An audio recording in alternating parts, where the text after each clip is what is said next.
more I study, the more I believe in right and wrong. But for me, politics gets really personal, and that's why I care.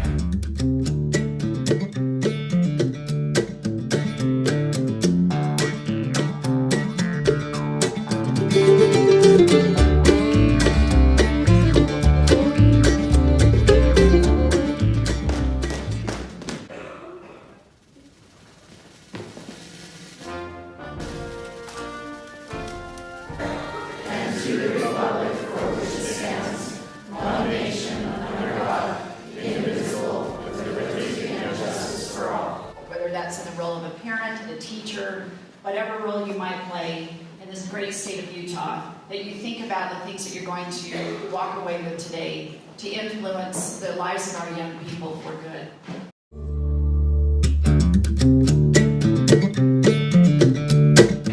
Get out of our own echo chambers.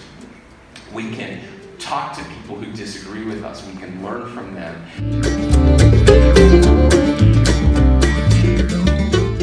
The 6 promising practices come from this report that I was involved with in 2003, the Civic Mission of Schools.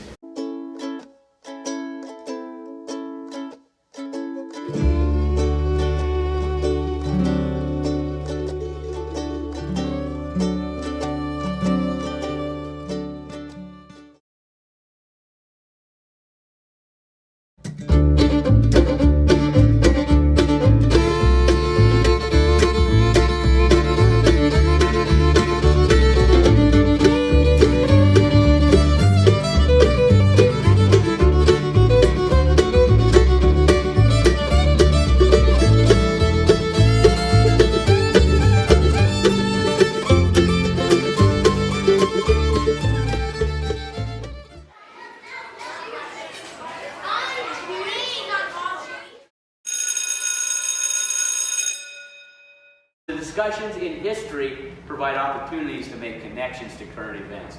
So we look at this political cartoon, for example, Uncle Sam booting an alien out of the nation. You see his boot, deportation, is written on it.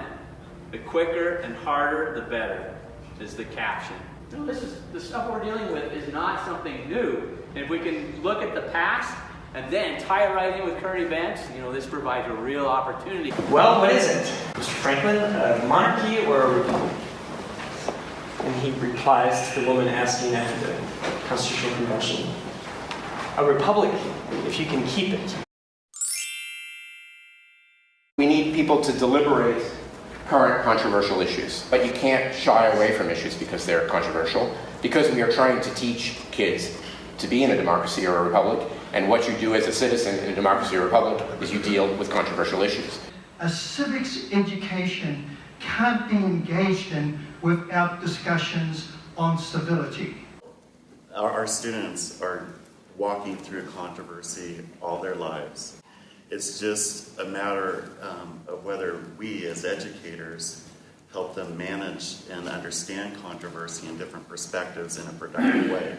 It's nothing new whatsoever. All these events that we see happening have happened historically. How do you talk about these issues of Black lives? Well, historically speaking, Black lives have never really met within the country, right? But if you don't engage with politics, this is what I tell the students, someone else will. And then now that person's voice has been amplified and multiplied by your silence. Imagine being a Native American and imagine being a Black male in our country. When you talk to them about what matters most, you engage them. So there's nothing new about simulations. Model UN and so on are old and great, but now we have digital simulations, which really increases the opportunities. I wouldn't be in favor of teaching civics only through simulations, because I think you want kids to actually be citizens.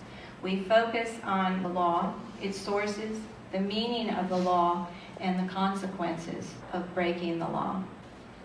We also encourage students to increase their proficiency in basic life skills such as listening, speaking, reasoning, and critical thinking.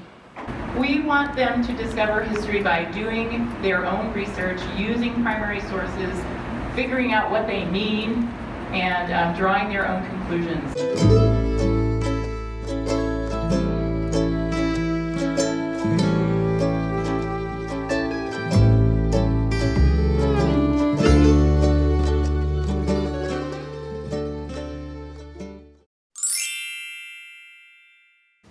Service learning is the combination of doing community service and studying the issue that you're doing service on.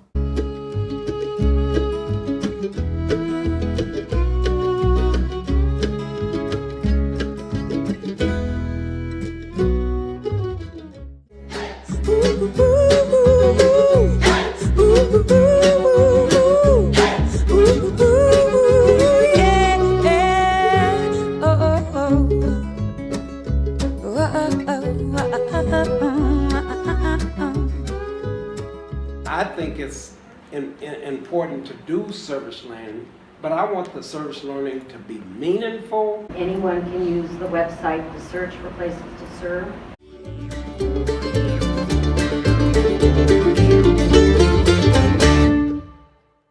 And I want it to be reflective of the community. And that's what we need in our schools. We need role models for our young Latino students to flourish and to see a way, a path, and other option besides gangs and so forth. In our mosque, for example, we have a project. It is going and feeding the homeless on the weekend. And we are amazed at the reaction where people actually said things like, you're a Muslim and you're giving us toothpaste, whatever it takes to do good.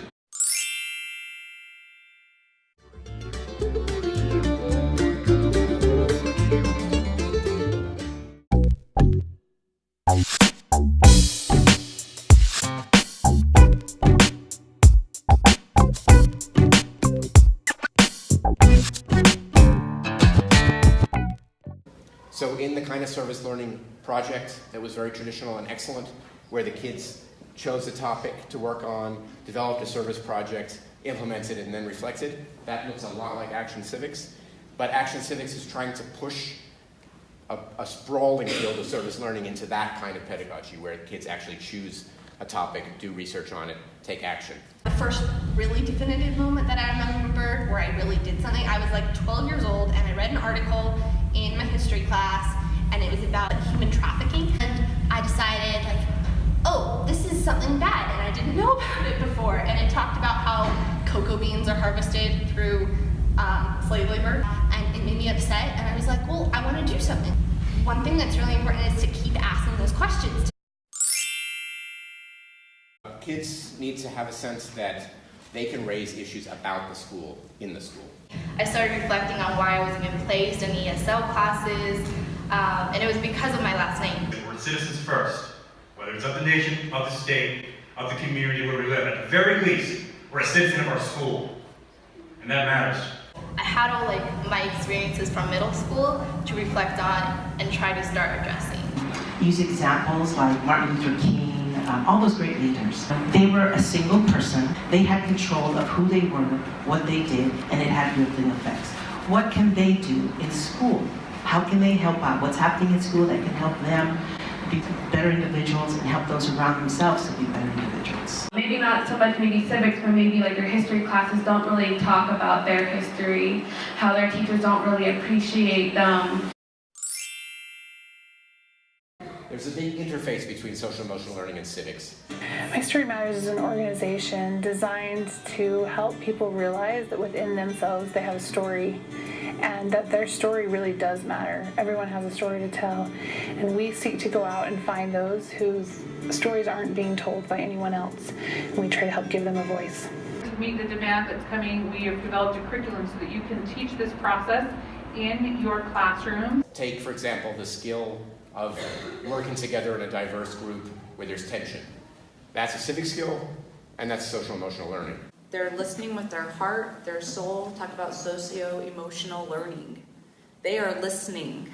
I might have the 3 or 4 groups there, and then we would have a discussion about, okay, say a little bit more to me, flesh out a little bit why you would hate to be in this person's shoes.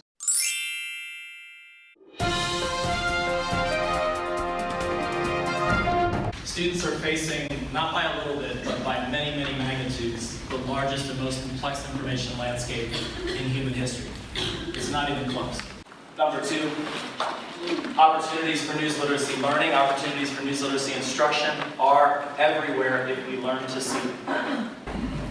Not teaching this, not preparing students for the realities of the 21st century information landscape is not an option. In fact, I would argue it's fundamentally unfair.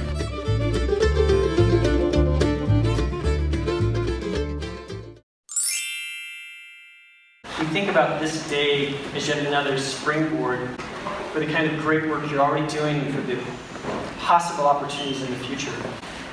We hope that we can create centers of excellence. A lot of people say you have to see it to be it.